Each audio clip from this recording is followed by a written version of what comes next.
హల్లెలూయా. రెండు చేతులు ఎత్తి స్తోత్రం చెప్పండి. సంతోషంగా ఉన్నాను. ఈ ఆరాధనకు వచ్చిన మీ అందరికీ కూడా యేసుక్రీస్తు నామములో ప్రత్యేకమైన వందనములు, శుభములు ప్రియులారా.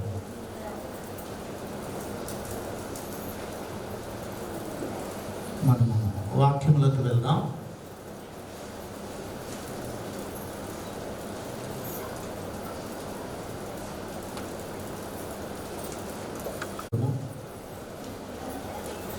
ఒక మాట తీసుకొని ముందుకు వెళ్దాం.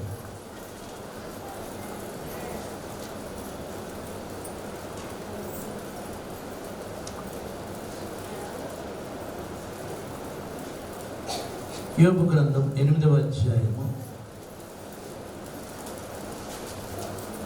6వ వచనాన్ని ఒకసారి చూసుకుందాం. నీవు పవిత్రుడవై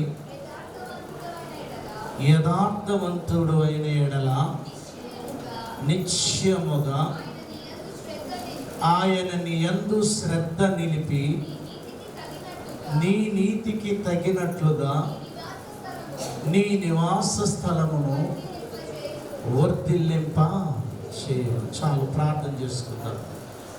పరిశుద్ధమైన మా తండ్రి, ప్రేమ నమ్మకం గల దేవా, ఈ దినము నాతో మాతో అందరితో మీరు మాట్లాడి నన్ను మమ్మల్ని బలపరిచి స్థిరపరిచి మీ కృపతోడుగా ఉంచి మాకు కావలసిన ప్రతి వర్తమానం మీరు మాకు అనుగ్రహించమని, మీరొక్కరే మహిమ ఘనత ప్రభావం పొందుకోమని యేసయ్య పరిశుద్ధ నామమున అడిగి వేడుకొంచున్నాం తండ్రి.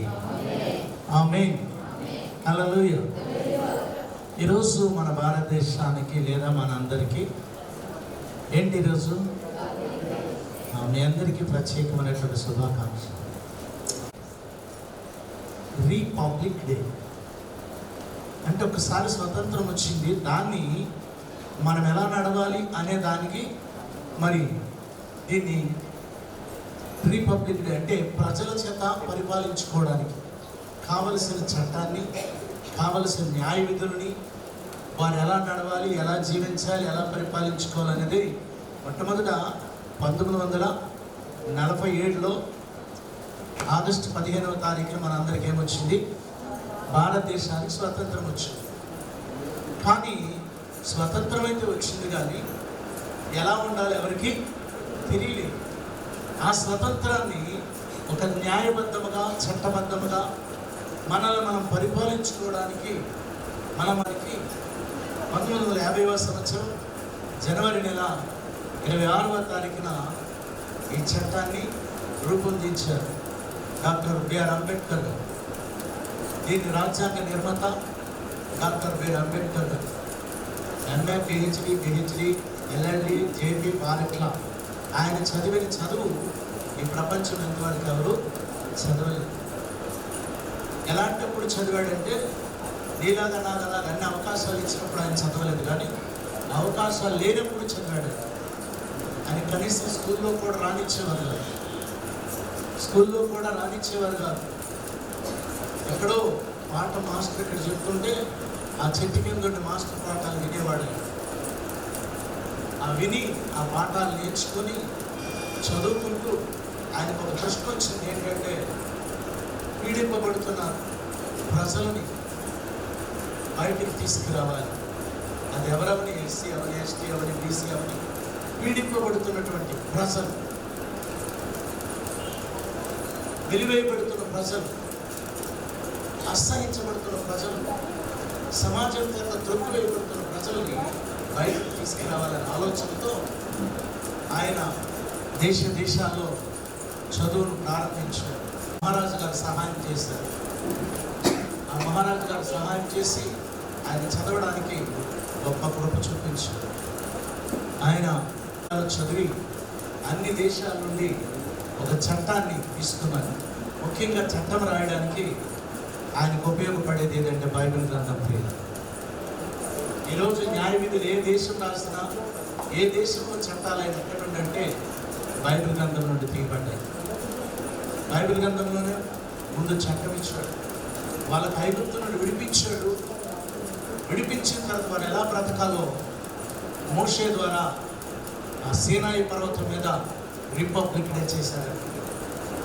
ఈరోజు క్రైస్తవులుగా మనకు కూడా ఈ భారతదేశానికి రిపబ్లిక్ డే, కానీ మనకైతే దేవుడు ఎప్పుడో మనల్ని మనం పరిపాలించుకోవడానికి, మనల్ని మనం ఎలా నడవాలో, ఎలా జీవించాలో, ఎలా బ్రతకాలో అలనాడు మోషే ద్వారా దేవుడు మనకి ఏం చేశాడు? ధర్మశాస్త్రాన్ని ఇచ్చేశాడు. ఇక్కడ సీనాయి పర్వతం మీద, సీనాయి పర్వతం మీద అప్పటికే జనాలందరూ వచ్చారు, కానీ వాళ్ళకి నడిపింపు తెలియలేదు, నడక తెలియలేదు, ఎలా నడుచుకోవాలో, ఎలా బ్రతకాలో తెలియనప్పుడు ఏంటంటే అప్పుడు ఎలా ఉండేదంటే వాయు వరస ఉండేది కాదు, ఎవరికెవరేది ఉండేది కాదు, ఎవరేం తెలిసేది కాదు, ఎవరేం పరిస్థితులు ఉండేది కాదు, ఇలా చేస్తే ఏం చేయాలో తెలిసేది కాదు. అప్పుడు దేవుడు సీనాయి పర్వతం మీద మోషేకి ధర్మశాస్త్రాన్ని ఇచ్చాడు. దేవుడిని ఎలా ఆరాధించాలి, దేవుడితో ఎలా జీవించాలి, ఏం చేస్తే ఏం శిక్ష వస్తుంది, అవన్నీ మనం తెలుసుకోవడానికి స్వతంత్రతను దేవుడు మరి మోషే ద్వారా మనకి ఇచ్చాడు పిల్లలు. కాబట్టి భారతదేశానికి డాక్టర్ బిఆర్ అంబేద్కర్ గారి ద్వారా దేవుడు రాయించాడు. మొత్తం సృష్టి ఈ ధర్మశాస్త్రం వెళ్ళడానికి దేవుడు తన సేవకుడైన మోషేని ఎన్నుకున్నాడు. మోషేని ఎందుకు ఎన్నుకున్నాడంటే పీడింపబడుతున్న ప్రజలు బయటికి వచ్చి ఎలా జీవించాలి, బయటికి తీసుకొస్తాం కానీ ఎలా జీవించాలి. చాలామంది తీసుకొస్తారు కానీ అది జీవించడం చెప్పరు. నువ్వు తీసుకొచ్చావు కానీ ఎలా బ్రతకాలో తెలియదు. మనిషిని జీవించడం తెలుసు, తీసుకురావడం తెలుసు, తీసుకొస్తావు కానీ వాడు ఎలా బ్రతకాలి దాన్ని చెప్పేది ఇది పద్ధతి. స్వతంత్రత అంటారు. మనల్ని మనం ఏం చేయడానికి, స్వతంత్రించుకోవడానికి దేవుడు మనకి ఇచ్చినటువంటి ఆ దేశాన్ని మనం స్వతంత్రించుకోవాలి. దేవుడు మనకిచ్చిన ఆ జీవితాన్ని స్వతంత్రించుకోవాలి. దేవుడు మనకిచ్చిన ఆ గొప్ప ఆశీర్వాదాన్ని మనం ఏం చేయాలా? స్వతంత్రించుకోవాలి.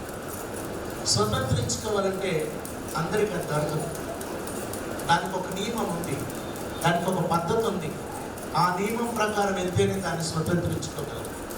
ఒక బహుమతి పొందాలంటే, ఎందులోని గెలుపు పొందాలంటే, నేను ఇష్టానుసారంగా పరిగెట్టేస్తానంటే రన్నింగ్లో నాకు బలం ఉంది కదా, నాకు పరిగెట్టాను అనుకోండి, అంత మాత్రాన పరిగెట్టేసినంత మాత్రాన బహుమతి ఇచ్చారు.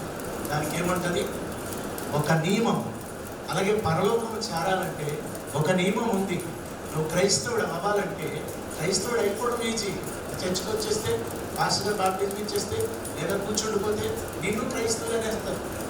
అండ్ ఈరోజు అనేక మంది బైబిల్ పట్టుకుని అందరం ఏమంటున్నారు? పాస్టర్లే. ఏమి బైబిల్ పట్టుకున్నంత మాత్రం పాస్టర్ కాదు. అది ఒక నియమం ఉంది, అది ఒక చట్టం ఉంది. అది దాని ప్రకారము నడిచినప్పుడే. ఈరోజు మనం అనుకుంటాం అందరూ వస్తున్నారు కదా, అందరూ క్రైస్తవులే. క్రైస్తవులు అందరూ కాదు. క్రైస్తవులు అవ్వాలంటే వాడికి ఒక నియమం ఉంది, వాడికి ఒక చట్టం ఉంది, వాడికి ఒక ధర్మశాస్త్రం ఉంది. ఈ శాస్త్రం బట్టి నువ్వు నడిస్తేనే. ఇందులోనివి చూడండి, హెస్కేల్ గ్రంథం దేవుడు చెప్తున్నాడు.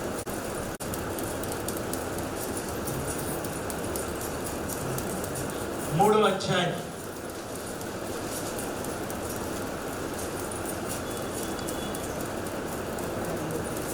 3వ అధ్యాయం 1వ వచనం. మరియు ఆయన నాతో ఇలాగ సెలవిచ్చెను, నరపుత్రుడా, నీ కనబడును దాన్ని భక్షించుము. ఈ గ్రంథమును భక్షించి ఇశ్రాయేలు వద్దకు పోయి వారికి ప్రకటన చేయుము. చూసారా, ఒక గ్రంథం ఉంది.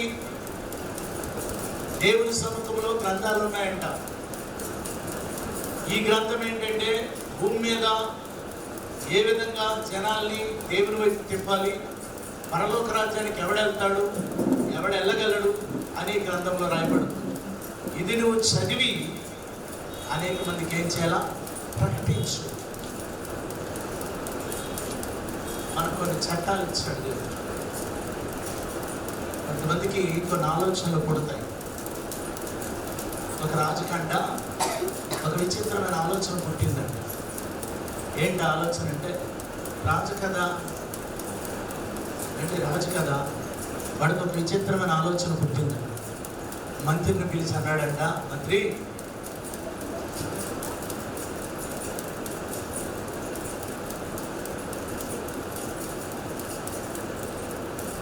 మంచి కథ చెప్పేవాడు ఒకటి తీసుకురావయ్యా అన్నాడు.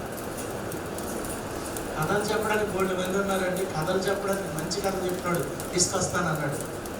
ఆగు, ఒక షరతు. ఏంటో షరతు అంటే ఆ కథకి ముగింపు ఉండకూడదు.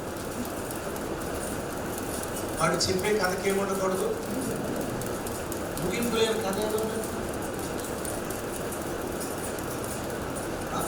అందరూ కథలు చెప్తారు, కానీ ముగింపు లేని కథ చెప్పాలి. కథ అంటే ఏముంటుంది, ముగింపు ఉంటుంది. ప్రతి ఒక్క వ్యక్తికి ముగింపు ఉంటుంది, ప్రతి ఒక్క జీవికి ఉంటుంది, ప్రతి ఒక్క చాప్టర్కి ముగింపు ఉంటుంది, ప్రతి ఒక్క గ్రంథానికి ముగింపు ఉంటుంది. ప్రతి ఒక్క దానికి భూమి మీద దేని చూసిన ఏముంది, ముగింపు ఉండలేదు. కానీ అంటున్నాడు ఆయన, ఆడు ఉండాలంట ముగింపు ఉండకూడదు. ఒకవేళ ముగించాడా తీసేస్తాను బేకన్నాడు. రాజు ఏం చెప్తుంది కదా, ముగించని కథవాడు నేను వద్దురా అన్నంత వరకు వాడు చెప్పుకుంటాను. నేను వద్దు అంటే అప్పుడు వరకు చెప్తున్నాడు మాత్రం, ఇదిగో 1000 వరహాలు ఇస్తాను అన్నాడు. మంత్రి ఎదుగుతున్నాడు, ఇలాంటి ఎక్కడ దొరుకుతాడు, ఎదుగుతున్నాడు. ఎదుగుతుంటే అందరికి దండోరు వేయిస్తున్నాడు. ఎవడెక్కడ ముగింపు లేని కథ ఎవరి దగ్గర లేదు. ఒకవేళ ఎవడైనా వెళ్ళి చెప్తానంటే మధ్యలో ఆగిపోతుంటాడు. ఏం చేస్తున్నాడు, ఈ మధ్యన ఎవరొస్తాడంట, ఆ తాతతో అంటున్నాడంట, తాత ఏంటి రాజు పిచ్చోడా మంచోడా, కథ చెప్పమన్నాడు, కథ చెప్తానంటే మంచిదే, దానికి ముగింపు వద్దు అంటున్నాడు. ఎవడ చెప్పగలడా ముగింపు లేని కథ అన్నాడు. అప్పుడు ఆ తాత అన్నాడంట, నువ్వు చెప్పగలరా అన్నాడు. నేనా అన్నాడు. అవును, నువ్వే చెప్పగలవరా అన్నాడు. ఎలాగ తాత అన్నాడు. రా అనుకుని చివరిలో 7 మాత్రం ఊదాడు. ఇప్పుడు ఎల్లరా నువ్వు చెప్పురా అన్నాడు. ఆ కుర్రోడు రాజుగారి ఎదుటికి వెళ్ళాడంట. మంత్రి తీసుకెళ్ళాడు రాజుగారి దగ్గరికి. అయ్యా, మీ కోరికకి తగిన కథ చెప్పే వ్యక్తి వచ్చాడయ్యా. ఏంటిడా అన్నాడు. అవునయ్యా, ఇది చెప్తావయ్యా. ఓ మరి చెప్పకపోతే శిక్ష ఏంటో తెలుసా అన్నాడు. ఓ తెలుసు, చెప్పితే బహుమానం ఏంటో తెలుసా, అది తెలుసు. సరే ప్రారంభిద్దామా అన్నాడు. ప్రారంభించన్నాడు అన్నాడు. మనం కూడా అప్పుడు ప్రారంభించినప్పుడు ఏం చేస్తుంటాం, సవరించుకుంటాం. అప్పుడు వరకు ఇలాగెలాగుండి పాట పాడడానికి వచ్చినప్పుడేమో అంటాడు అని గొంతు సవరించుకుంటూ, రాజా నేను చెప్పబోయే కదా మీరు వినండి జాగ్రత్తగా అన్నాడు. చెప్పరా అన్నాడు. చెప్తున్నాడు. అనగనగా ఒక పెద్ద పట్టణం, ఆ పట్టణం దగ్గర పెద్ద చెరువు, ఆ కొలల పక్కన పెద్ద వృక్షము రాజా. ఆ పెద్ద వృక్షములో అనేక పక్షులు ఏమవుతున్నాయి, కాపులు ఉంటున్నాయి. భలే ఉందరా చాలా బాగుంది అని అంటున్నాడు రాజు. రాజా అనేక వేల పక్షులు దాని మీద ఏముంటున్నాయి, కాపులు ఉంటున్నాయి. చెప్పరా ఇంకేం జరిగింది. రాజా తెల్లవారి సూర్యుడు ఉదయించాడు, అందులో ఒక పక్షి మేల్కొంది తుర్రును ఎగిరిపోయింది అన్నాడు. భలే ఉందరా, భలే ఉంది, బాగుంది. మన తర్వాత అది తుర్రును ఎగిరింది అన్నాడు. బాగానే ఉందరా, ఇంకేం జరిగిందని. మళ్ళీ ఇంకో పక్షి వేసింది, అది తుర్రును ఎగిరింది అన్నాడు. బాగానే ఉందరా, ఇంకేంటున్నాడు. ఫీలింగ్ ఏమైపోయింది, మారిపోయింది. ఇంకొక పక్షి లేచింది, అది తుర్రును ఎగిరిందట. ఎన్ని పక్షులు ఎగురుతాయి అంటాడు. అదే రాజా, ఆ చెట్టు అసలే చెప్పాడు పెద్ద వృక్షం అని, దాని మీద అనేక పక్షులు ఉన్నాయని చెప్పారు. మరి ఒక్కొక్కటి ఎగరాలా అన్నాడు. ఇంకెన్ని ఎగురుతాయంటే ఇంకా అనేకమైన. నీ కథకొక దండం రా, ఒరే వద్దురా, వీడికి 1000 వివరాలు ఇచ్చింది. ఆ కథకేమి లేదు. కొంతమంది చెప్తారు కదా, అనగనగనగనగనగన రాజు, అనగనగనగనగనగనగన రాజు అంట. ఇంకంతే. ఈ మధ్య నేను నిద్రపోతాడు అని చెప్పుకెళ్ళిపోతాడు. ఇలాగా రాజులకు అప్పుడప్పుడు కొన్ని కోరికలు పుడతాయి. ఆ కోరికలు ఎవరు సహజంగా ఈ రాజుకి ఇంకో కోరిక పుట్టిందంట. ఇక్కడ బాగా చెప్తున్నాడని ఆ మంత్రికి అన్నాడంట, ఇది కాదు గారు మంత్రి, ఇది కాదు కానీ పరమ మూర్ఖుడు, మూర్ఖుడులో పరమ మూర్ఖుడు నాకు కావాలి. అలాంటి వాడు మన రాజ్యంలో ఎక్కడున్నాడు వెతికి పడుతున్నాడు. అలాంటి వాళ్ళు కొంతమంది తీసుకురాడు. మంత్రి మూర్ఖుల్లో పరమూర్ఖుడు ఎవరు దొరుకుతారబ్బా అని మంత్రి తిరుగుతున్నాడు. తిరుగుతుంటే ఈ మంత్రి వెతుకుతున్నాడంటే ఎవరి కొరకు? ఎవరి కొరకమ్మా? పరమమూర్ఖుడు కొరకు వెతుకుతున్న సమయంలో ఈ మంత్రిని తగులుకుంటూ ఒక పరిగెడుతున్నాడు. మంత్రిని ఇలా వెనక ముందు చూడకుండా ఏమవుతున్నాడు, ఈ మంత్రి తగిలాడు. అక్కడికి వెళ్తున్నావు అన్నాడు. ఆగండి బాబు అన్నాడు. అదే ఎక్కడికి వెళ్తున్నావు? అర్జెంట్ పని ఉందండి అంటున్నాడు. ఏంటి అర్జెంట్ పని అన్నాడు. ఏంటి అర్జెంట్ పని అంటారు బాబు? వాడు అర్జెంట్ పని ఉందా? అసలు ఏంటి అర్జెంట్ పని అంటాడు. అయ్యో నాకు అసలు టైం లేదు, వెళ్ళాలండి అని అంటున్నాడు. ఏంటి ఎక్కడికి వెళ్తావు? ఏంటి అసలు ఏంటి అర్జెంట్ పని? ఏంటి అసలు బాబు చెప్పరా, నీకు నీ ఎంత గొప్పోడు కావాలని రాజు ఎదుగుతున్నాడు, నీకు 1000 వరహాలు ఎత్తాం వస్తావా అన్నాడు. అసలు ఎక్కడ పరిగెడతాను? అప్పుడు అది చెప్పాడుగా, మా ఆవిడ నేను వదిలి తిట్టుకున్నామని. ఆవిడ అంది గట్టిగా పక్కూరు కనబడుతుంది అన్నాడు. కాబట్టి ఆ పక్కూరు కనబడుతున్నాయో లేదని వెళ్తున్నానండి అన్నాడు. వాళ్ళిద్దరు ఏం పెట్టుకున్నారంట, వాళ్ళిద్దరు ఏమవుతున్నారట, దెబ్బలు పట్టుకున్నారట. ఈ మాట్లాడు అన్నదట, గట్టిగా అక్కయ్య పక్కూరికి, అదే పక్కూరు కనబడుతున్నాయి లేదని ఏం చేస్తున్నాడు ముందు వెళ్తున్నారు. అక్కడ నుండి వింటే అప్పుడు వినబడుతున్నాయి లేదు, మా ఆవిడకి సాక్షి చెప్తాను. మరి నువ్వు భలే మూర్ఖుడు రా, నీలాంటి వాడు ఎవరికి కావాలా? రాజుకు కావాలి రామడాడు. 1000 వరహాలు ఇస్తాను అన్నట్టు తప్పమంటాడు. వీళ్ళిద్దరు ఇలాగ వెళ్తుండగా అలా వెళ్తుండగా కొంత దూరం వెళ్ళేసరికి ఒక ఇద్దరు దెబ్బలాడుకుంటున్నారు, గట్టిగా కొట్టేసుకుంటున్నారు. రే ఎందుకు నా కొట్టేసుకుంటున్నారని అడిగాడు మంత్రి. వాళ్ళు ఆపట్లేదు, అటు కొట్టేసుకుంటున్నారు. చూడండి, కొంతమంది కొట్టేసుకుంటున్నారు. మధ్యలో ఎవరైతే ఏం చేస్తుంటారు ఇంకా ఆగండి, గట్టిగా కొట్టేసుకుంటున్నారు. అప్పుడు మంత్రి అన్నాడు, నేను మంత్రిని రా, అసలు ఆగండి, మీరు ఎందుకు కొట్టుకుంటున్నారు అన్నాడు. చూడండి బాబు, నేను మేకలు కొంటే వాడు పులి వదులుతాడు నా మేకల మీద అన్నాడు. ఈ మేకల మీద పులి వదులుతాడురా? అవునా, ఆడి మేకల మీద పులి అవునండి, లేకపోతే వాడు మేకలు కొంటాడు అంటాడు. మేకలు కొంటాడంటరా? అసలు ఏంట్రా మీ స్టోరీ అన్నాడు. వాళ్ళిద్దరూ మాట్లాడుకుని స్నేహితులేనట్టు, ఫ్రెండ్స్ అంట. వీళ్ళిద్దరూ మాట్లాడుకొని, నీకు దేవుడు కనబడితే ఏం కోరుకుంటారా అన్నానండి. నేను వాడు ఏదో చెప్పాలండి, మేకలు కోరుకుంటున్నాడండి. మరి ఆడినాన్ని అడిగాడు, నీకు దేవుడు కనబడితే ఏం కోరుకుంటారని అడిగాడు. నేను అనుకుంటానండి మేకలు తినడానికి ఒక పులి కోరుకుంటున్నాను అన్నాడు.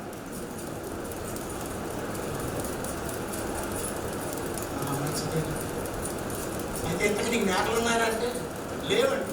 నీకు పులి ఉందరంటే లేదండి. వీడి పులి లేదు, వాడి మేకలు రాకుండా పులి రాకుండా ఏమైపోతున్నారు.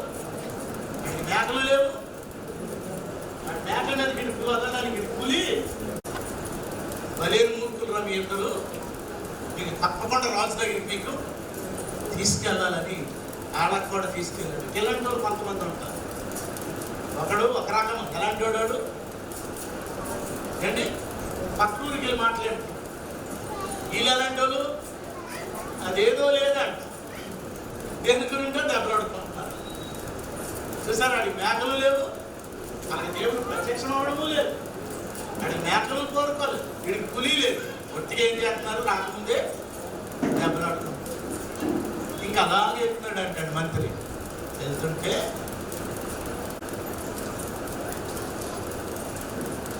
మంత్రి వెళ్తుంటే ఒకడంట చీకటి పడిపోయింది. చీకటి పడిపోతే ఒక లైట్ దగ్గర లైట్ పెద్ద లైట్ ఉందంట. ఆ లైట్ ముందు ఇలాగే ఇలా ఎత్తుకున్నాడు, ఇలా ఎత్తుకున్నాడు. రే అన్నాడు. అటు పట్టించుకోలేదు, ఎత్తుక్కుంటున్నాడు. రే పట్టించుకోవట్లేదు, ఎత్తుక్కుంటున్నాడు. రే ఏంటి బాబు అన్నాడు. ఏట్లా ఎత్తుకున్నావు, ఇందాడు బట్టి కాంటున్నాడు, నిలిచిపోతున్నావు, కనీసం తలెత్తకుండా ఎత్తుకెళ్తావు అంటే కొన్నాడు బాబు అన్నాడు. రే ఏట్లా ఎత్తుకున్నావు అంటే ఆగాడు బాబు అన్నాడు. ఏట్లా ఎత్తుకున్నావు? అదే బాబు, నా పాకెట్ నుంచి బంగారం రింగు పడిపోయిందంట చేతిలో నుంచి. అయితే బంగారం రింగు పడితే ఏం చేయాలా, ఎతకాలి అని మంత్రి కూడా ఏం చేశాడట, ఏం చేస్తున్నాడు, ఎతుకుతున్నాడు. మంత్రితో పాటు వీళ్ళు వచ్చిన వాళ్ళు కూడా ఎంత ఎతికినా అది ఏం అవ్వట్లేదట, దొరకలేదు. అప్పుడు అడిగాడట మంత్రికి డౌట్ వచ్చింది.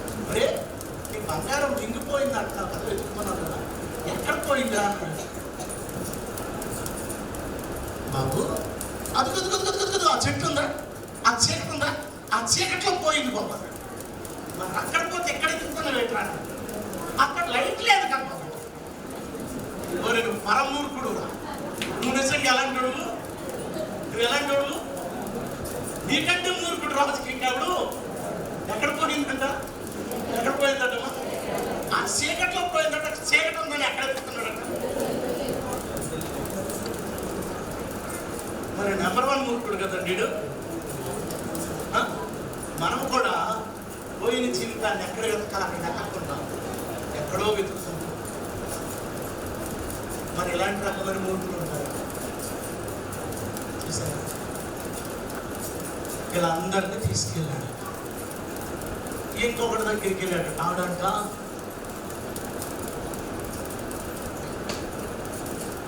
ప్రతిదానికి దేవుడు దేవుడు దేవుడు దేవుడు అంటాడు. దేవుడు దేవుడు దేవుడు దేవుడు అంటే రే వెళ్ళడం దేవుడు, తిన్నావంటే దేవుడు, ఉన్నావంటే దేవుడు, మాట్లాడావంటే దేవుడు, చేసావంటే దేవుడు, చదివావంటే దేవుడు. మాట్లాడితే ఏమంటున్నాడు, దేవుడు దేవుడు అంటున్నాడు. ఈ మధ్య చెప్పితే దేవుడు అంటున్నాడు. వీడు సరైన మూర్ఖుడులా ఉన్నాడు, నా దగ్గర తీసుకెళ్తాను. వీళ్ళంతా మూర్ఖులంటే బుద్ధిహీనుడు. రాజు దగ్గరికి తీసుకెళ్తే రాజా ఎంతమందిని తెచ్చాను, ఇందులో నిజమైన మూర్ఖుడు ఎవరో మీరే కనిపెట్టండి అన్నాడు. నిజమైన బుద్ధిహీనుడు ఎవరో కనిపెట్టమంటే రాజు అంట అందరినీ చూశాడు. మొదటి చూశాడు, భలే ఉన్నాడు రా, ఎక్కడ మాట్లాడితే అక్కడ వినబడుతుందని పరిగెడుతున్నాడు, వీడు సరైనోడు రా అన్నాడు. తర్వాత వాడికి వీడు మేకలు లేవు, పులి లేదు, వీళ్ళు సరైన రా అని మూడో వాడికి వచ్చాడు. ఎక్కడో పోతే అబ్బా వెలుగులో తిప్పుతున్నాడు, వీడు మరీ బాగున్నాడు రా అని అన్నాడు. చివరి ఒకడు వచ్చాడు. వీడేమంటున్నాడంటే వీడంతా దేవుడు దేవుడు అంటున్నాడు, కూర్చున్నామంటే దేవుడు అంటున్నాడు, నిలబడ్డామంటే దేవుడు అంటున్నాడు. వీడు అంతకంటే బుద్ధిహీనుడిలాగా ఉన్నాడు రా, కాబట్టి వీడికే ప్రథమ బహుమతి ఇస్తానని రాజంట ఏం చేశాడండి, ఒక దండం తయారు చేశాడట. ఆ దండాన్ని నువ్వే గెలిచాడని ఆడికి ఇచ్చాడట. ఎవరికి? దేవుడు దేవుడు అంటే దేవుడు దేవుడు అనుకుని బతుకుతున్న వాడికి బుద్ధిహీనుడని ఏం చేశాడు ఈ రాజు? ఏం చేశాడమ్మా? బహుమతి ఇచ్చాడు. అసలు బుద్ధిహీనుడు ఎవరండి? బుద్ధిహీనులు అసలు ఎవరు కదా. కానీ రాజుకి ఎవడనిపించాడట, వీడు ప్రతిదానికి దేవుడు దేవుడు అంటున్నాడు, కాబట్టి వీడికే బుద్ధిహీనుడు అని దండం ఇచ్చింది. సరే కొన్ని రోజులు అయిపోయింది. రాజుకు జబ్బు చేసింది. రాజుకు జబ్బు చేసి రాజు మంచం మీద పడి ఉంటే ప్రజలందరూ వచ్చి రాజు పరామర్శిస్తున్నారంట. ఇస్తున్నప్పుడు ఈడు కూడా వచ్చాడు. రాజదండం ఇచ్చిన ఆ వ్యక్తి కూడా వచ్చాడు. వచ్చి రాజుగారి దగ్గరికి వెళ్ళాడు. నేరా నువ్వు వచ్చావా? వచ్చాను అయ్యారు. మీరు ఎలా ఉన్నారని చూద్దామని వచ్చాను. ఎలా ఉన్నారు? అవునయ్య గారు అక్కడక్కడ అనుకుంటున్నారు రాజుగారు వెళ్ళిపోతారట. రాజుగారు ఏమవుతారు? వెళ్ళిపోతారట అని అందరూ పలకరిస్తున్నారు. ఆ మాట విన్నాను, మీ దగ్గరికి వచ్చాను. నాకు తెలియక అడుగుతాను, ఎక్కడికి వెళ్తారని అడిగారు. నాకు తెలియక అడుగుతాను, మీరు వెళ్ళిపోతారంట కదా, ఎక్కడికి వెళ్తారు అని అడిగారు. ఎక్కడికి వెళ్ళిపోతాడు? చచ్చిపోతాడు. అంటే జబ్బు తీవ్రమైపోయింది. ఏమైపోతాడు? అందరూ ఊరు ఆవాడ ఈవాడ అనుకుంటున్నారు. మన రాజుగారు ఏమైపోతారు? చచ్చిపోతారు అనే బదులు ఏమంటున్నారు? వెళ్ళిపోతాడు రేపు ఎల్లుండి అని అంటున్నారు. వెళ్ళిపోయే ముందు అందరు పలకరించాలి కదా. అందరూ పలకరించడానికి వీడు కూడా అవును వెళ్తానంటున్నారు అయ్యారు. ఎక్కడికి వెళ్తారు అని అడిగారు. నాకు తెలియదు ఎక్కడికి వెళ్తాను. తెలియదండి. ఎక్కడికి వెళ్తారో? ఎక్కడికి వెళ్తారో? ఎక్కడికి వెళ్తారో తెలియదు.